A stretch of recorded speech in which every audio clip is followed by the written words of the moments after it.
नमस्कार दोस्तों, आपका स्वागत है रहस्य टॉकीज में। आज मैं आपके लिए लेकर आया हूँ एक ऐसी कहानी जो आपकी रातों की नींद उड़ा देगी। ये कहानी है पहाड़ों की उन सुनसान सड़कों की, जहाँ हर रास्ता मंजिल तक नहीं जाता। कुछ रास्ते मौत के ढाबे पर खत्म होते हैं। ऐसी जगह जहाँ मुसाफिर जाते हैं लेकिन वापस कभी नहीं लौटते।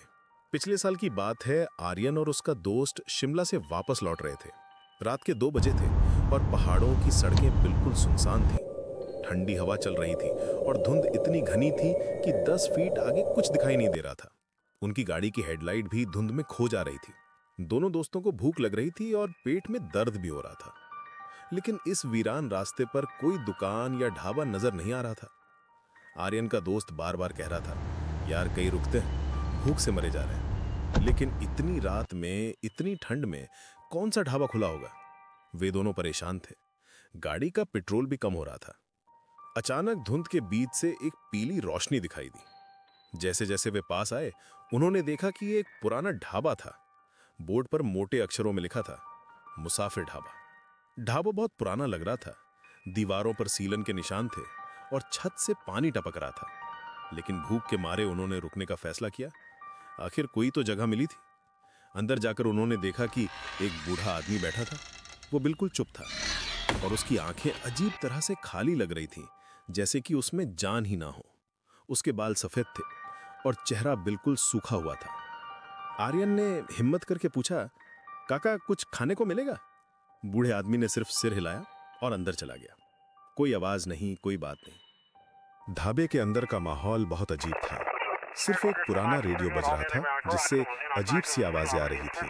कभी कोई पुराना गाना, कभी कुछ समझ न आने वाली आवाजें। हवा में एक अजीब सी बदबू थी, जैसे कि कुछ सड़ गया हो। दीवारों पर मकड़ी के जाले लगे थे और कोनों में धूल जमी थी। कुछ देर बाद बूढ़ा आदमी खाना लेकर आया, दाल, रोटी और सब्जी। प्लेटें भी पुरानी और मैली थीं। लेकिन जब आर्यन ने खाना चखा तो वो स्वाद बहुत अलग था।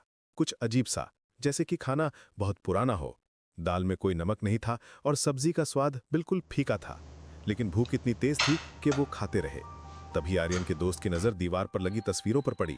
वहां उन सारे लोगों की तस्वीरें लगी थी जो पिछले 10 सालों से उन पहाड़ों में गायब हो चुके थे। हर तस्वीर के नीचे लापता लिखा था। उसका चेहरा पीला पड़ गया और हाथ कांपने लगे। आर्यन, ये देख, उसने कांपती आवाज में कहा। आर्यन ने जब दीवार देखी तो उसका खून सूख गया। वहां दर्जनों तस्वीरें थीं।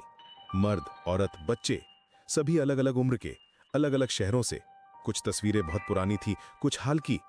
सभी के नीचे लिखा था, लापता। ये देखकर आर्यन का दिल जोर से धड़कने लगा। तभी आर्यन के मुंह में कुछ कड़ा लगा। उसने थूका तो देखा कि वो एक अंगूठी थी। उसके हाथ कांप रहे थे। जब उसने उस अंगूठी को देखा तो वो वही अंगूठी थी जो उसने अपने भाई को दी थी, जो 2 साल पहले इसी रास्ते से गायब हुआ था। उस अंगूठी पर उसके भाई का नाम भी खुदा हुआ था। आर्यन का शरीर ठंडा पड़ गया। उसकी सांस फूलने लगी और आंखों के सामने अंधेरा छाने लगा। अचानक बूढ़ा आदमी गायब हो गया, जैसे वो हवा में घुल गया हो। ढाबे के हर कोने से अजीब सी परछाइयां निकलकर उनकी तरफ बढ़ रही थीं। वे परछाइयां इंसानों जैसी लग रही थीं, लेकिन उनके चेहरे नहीं थे, सिर्फ अंधेरा था। वे धीरे धीरे उनके पास आ रही थीं और हवा और भी ठंडी हो गई थी। भाग! आर्यन चिल्लाया। दोनों दोस्त दौड़कर बाहर निकले। उनकी गाड़ी स्टार्ट नहीं हो रही थी। आर्यन ने कई बार की घुमाई, लेकिन गाड़ी नहीं चली। परछाइयां और पास आ रही थीं। उनकी सांस तेज हो रही थी और पसीना छूट रहा था। आखिरकार गाड़ी स्टार्ट हुई और वे वहां से भागे। गाड़ी की स्पीड इतनी तेज थी कि वे सिर्फ भागना चाहते थे। जब वे सुरक्षित जगह पहुंचे तो पीछे मुड़कर देखा। वहां कोई ढाबा नहीं था, सिर्फ खाली जमीन थी, जैसे कुछ था ही नहीं। धुंध भी गायब हो गई थी और रास्ता बिल्कुल साफ दिख रहा था। आज भी आर्यन की नींद उड़ जाती है। रात में वो उस बूढ़े आदमी के चेहरे को याद करता है। वो जानता है कि उसने अपने भाई का अंतिम निशान देखा था। मुसाफिर ढाबा अभी भी कहीं है और अभी भी मुसाफिरों का इंतजार कर रहा है। तो दोस्तों, ये थी आज की डरावनी कहानी। अगर आपके साथ भी कोई ऐसा अनुभव हुआ है तो कमेंट में जरूर बताइए। और हाँ, कमेंट में जरूर बताएं। आप देख रहे हैं रहस्य टॉकीज।